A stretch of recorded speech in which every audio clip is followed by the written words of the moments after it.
আগামী ১ ফেব্রুয়ারি সরকারি প্রাথমিক বিদ্যালয়ে সহকারী শিক্ষক নিয়োগের পরীক্ষা অনুষ্ঠিত হবে।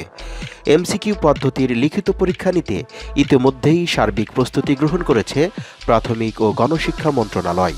এছাড়া পরবর্তী ২ মাসের মধ্যে মৌখিক পরীক্ষা শেষ করা হবে।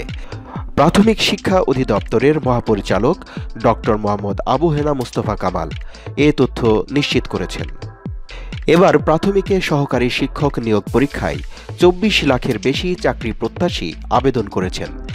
সারা দেশে ১২,০০০ আসনের বিপরীতে তারা এ ভর্তি যুদ্ধে বসবেন।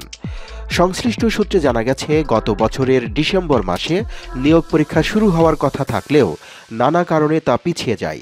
আগামী ১ ফেব্রুয়ারি লিখিত পরীক্ষা আয়োজনের লক্ষ্যমাত্রা নিয়ে প্রস্তুতি শেষ করা হয়েছে।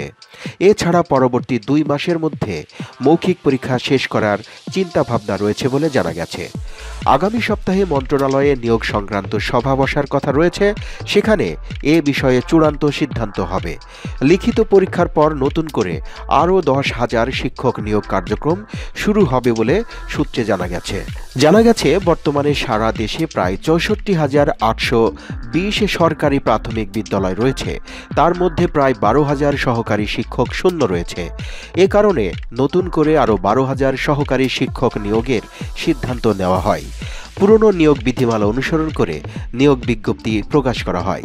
তার আলোকে নারী আবেদনকারীদের ৬০% কোটায় এইচএসসি বা সমমান পাস ও পুরুষের জন্য ৪০% কোটায় স্নাতক বা সমমান পাস চাওয়া হয়। লিখিত পরীক্ষায় আসন প্রতি ৩ জনকে অর্থাৎ ১ জন পুরুষ ও ২ জন নারী নির্বাচন করা হবে। মৌখিক পরীক্ষার পর চূড়ান্ত ফলাফল প্রকাশ করা হবে।